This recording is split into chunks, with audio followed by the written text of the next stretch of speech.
শিক্ষার্থী বন্ধুরা, এই পর্বে তোমাদের দেখাবো ফাংশনস অফ নাউন, নাউনের কাজ। নাউন সাবজেক্ট অফ ভার্ব, অর্থাৎ ভার্বের আগে বসে কাজ করে। যেমন দেখো, ওয়াটার ফ্লোজ ডাউন, এখানে সাবজেক্ট হয়েছে নাউন। ডাইরেক্ট অবজেক্ট, অর্থাৎ বস্তুবাচক অবজেক্ট, এটি ভার্বের পরেই বসবে। আই ড্র্যাঙ্ক ওয়াটার, লক্ষ্য করো এই ওয়াটার শব্দটি নাউন। ইনডাইরেক্ট অবজেক্ট, অর্থাৎ যখন ব্যক্তি বা প্রাণী অবজেক্ট হয়ে যাবে, সেটিও ভার্বের পরে বসবে। হি টট স্টুডেন্টস গ্রামার, এখানে স্টুডেন্টস হচ্ছে indirect object. Object of preposition, অর্থাৎ প্রিপোজিশনের পরে যে নাউন বসে সেটিকে অবজেক্ট অফ প্রিপোজিশন বলা হয়। Put it on the table, এখানে টেবল শব্দটি নাউন। সাবজেক্টিভ কমপ্লিমেন্ট, লিঙ্কিং ভার্বের পরে নাউন বসে যদি সেই সাবজেক্টের পরিচয় প্রকাশ করে, তাহলে তাকে সাবজেক্টিভ কমপ্লিমেন্ট বলা হয়।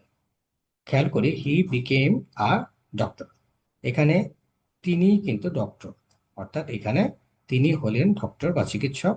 তার পরিচয়টি এই ডক্টর শব্দটির মাধ্যমে প্রকাশ করা হচ্ছে, এবং হি হচ্ছে এখানে সাবজেক্ট। তাহলে এই সাবজেক্টের পরিচয় প্রকাশ করছে বিধায় একে সাবজেক্টিভ কমপ্লিমেন্ট বলা হয়। আর অবজেক্টিভ কমপ্লিমেন্ট, এটা অবজেক্টের বাড়তি পরিচয় প্রকাশ করে। যেমন, দে সিলেক্টেড হার লিডার, এখানে দে কিন্তু লিডার নয়, অর্থাৎ তারা তাকে লিডার নির্বাচিত করলো, অর্থাৎ তাকে, অর্থাৎ তিনি অথবা সে কিন্তু এখানে লিডার। আর এই যে হার শব্দটি, এই বাক্য অবজেক্ট, তো এই লিডার শব্দটি হার শব্দটির পরিচয় বহন করছে, প্রকাশ করছে, তাই এটি অবজেক্টিভ কমপ্লিমেন্ট। এবার দেখে নেব অ্যাপোজিশন। অন্য নাউনের পাশে বসে বাড়তি তথ্য দেয়।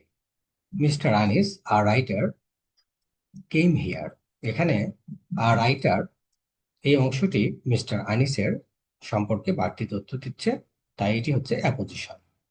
আরেকটি হলো পজেসিভ, সেটি হচ্ছে অ্যাপোস্ট্রফি এজ যুক্ত হয়ে মালিকানা বোঝায়। দিস ইজ সিয়ামস হাউস, তাহলে এই সিয়ামস এটি হলো পজেসিভ নাউন।